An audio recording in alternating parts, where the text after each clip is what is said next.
তো যে শ্রীরাম রাধে রাধে, ভারত মাতা কি জয়। বড় ভাই আশা করছি সমস্ত পাবলিক ভালো আছে, ভালো না থাকলে জবরদস্ত ভালো থাকার চেষ্টা করবে। যদি এই চ্যানেল নতুন থাকো তাহলে বড় ভাই গড় করবে, ভিডিওটা দেখবে, যদি মনোরঞ্জন লাগে তাহলে সবকিছু করবে। তো পরিষ্কার গল্প। তো কাকা তুমি ইন্ট্রো লাগাও, সেই লেভেলের video. Namaskar. Welcome to my YouTube channel, Vivek Status Editing. please one like and one comment.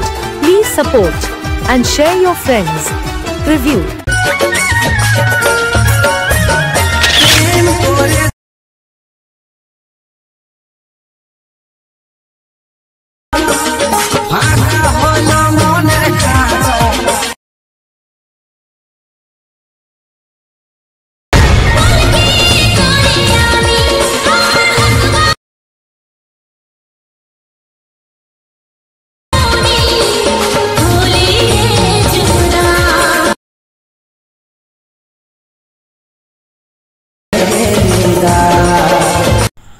Hello guys, আজকে যে প্রিভিউ স্ট্যাটাস ভিডিওটা দেখলেন, এরকম নিজের ফটো দিয়ে কিভাবে স্ট্যাটাস ভিডিও এডিটিং করবেন সেটা শেখার জন্য ভিডিওটা পুরো শেষ পর্যন্ত দেখবেন, না স্কিপ করে। এরপর অ্যাডমিশনটা ওপেন করে নেবেন। ওপেন করে নেওয়ার পর নিচের দিকে দেখতে পাচ্ছেন প্রজেক্ট লেখাটা, এখানে টাচ করবেন। দিয়ে এখানে bitmap, song, photo and PNG, effect, এই তিনটি লিঙ্ক ভিডিও নিচে ডিসক্রিপশনে দেওয়া থাকবে, সেখান থেকে আপনারা ইনপুট করে নেবেন আপনাদের অ্যাডমিশনে। এরপর প্রথমে আসবেন ফটো অ্যান্ড পিএনজিতে।